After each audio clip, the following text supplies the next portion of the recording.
Good morning, and welcome to your daily Farm and Home Show, brought to you by the University of Kentucky Cooperative Extension Service. And now, here's your host. Good morning, and welcome to your Farm and Home Show. My name is Joanna, and this morning we're visiting with Brandon Bell. He's the Metcalfe County Extension Agent for Agriculture and Natural Resources. Good morning, Brandon. Now, Brandon, today we are going to talk about an event that happens every year, probably one of the largest livestock shows that goes on, even in the country. You're exactly right. It is the North American International Livestock Exposition, and often shortened to be called the NAILE. It is in Louisville, Kentucky. It has been there every year since 1974. So a rich tradition. A rich tradition, and it is, if you've never been, you need to go. It's unbelievable to see all this stuff, all these animals, all these things in one place under one roof. And this is kind of like the creme of the crop, right? These are like at the top of their breed. They are. In all different species. If you make it to show at the North American, if you just show there, you've got something pretty special. It is the cream of the crop.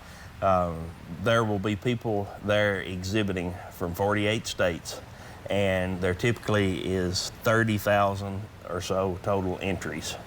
And just imagine 30,000 animals under a roof in Louisville, Kentucky. Goes on for like 16 days this year. I think it starts November 5th and it ends the 21st. Starts out with quarter horses, but there are horses, beef cattle, dairy cattle, sheep, goats, swine, llamas, alpacas, and it just goes on and on. It is a huge, and I may have already stated this, I don't know, but it's exciting to me that we have the world's largest all-breed purebred livestock show in Kentucky. And now all those kind of, they come in and out, they kind of alternate throughout that time period. Right. You could go to the North American every 2 or 3 days and see something different each day. They move out the dairy cattle, and then the beef cattle move in, and they just keep rotating species until they get through everything in this over 2-week-long show. And so if there's something that you're particularly interested in, you probably would need to check the schedule to see when those shows are. Need to check the schedule. You can go to livestockexpo.org, and you can follow the links on there, and it will take you to the different shows and tell you when they are and a little bit about them. So even with all the premium livestock that'll be there, there's a rodeo, there's vendors, trade show, food, all my favorite things. Right. The giant country store is amazing. You can get everything from a pair of alpaca socks to a head chute there. I mean, and everything in between. You can do your Christmas shopping there. I do a lot of mine there while I'm there working the dairy show in November. Hundreds and hundreds of different styles of boots and western wear and cattle working equipment.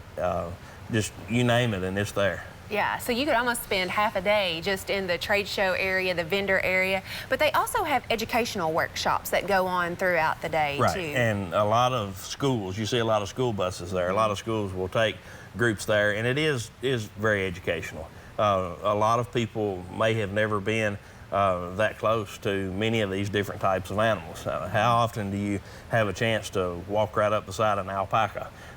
Or even, people that are more urban dwellers, they may not have ever been within 10 feet of a cow. Well, you can walk right up and touch one at the North American. And I mean, of every color, shape, size, I think that's part of the fun when you go, because some of those breeds we don't have here, in Kentucky, a lot of some of the goats, the different markings. I mean, it's just kind of neat to go through there and see. Right. A lot of composite breeds now. It's hard for me to keep up with all the breeds. There's Sim Angus, there's Lim Flex, there's Sim Solution, and they just keep on adding breeds. But a really neat event, and a lot of people might not think this is something for families to go to, but if you're into agriculture, into animals whatsoever, and really even neat. If you're not, it's still something that's just mind-boggling to see right here in Kentucky. Yeah, and so if you're interested, it's too late, because these registrations, you have to register for this in advance. But it would be good if you're interested in the showing scene, if you want to do that, if your child wants to do that, this would be something good, because this is what you aspire for. It would be good. I would encourage people to go check it out. Even if you've been before, it changes some each year. So it's be a good mini vacation to take off to Louisville and go to the North American. Absolutely. Pay for parking and you're there. That's right. All right, Brandon. Well, appreciate you bringing the information. If you've never been to the North American, this might be your year to check it out. Thanks for watching and have a great day. If you have questions about today's topic, please call the Warren County Extension Office at the number on your screen. Thanks for watching and have a great day.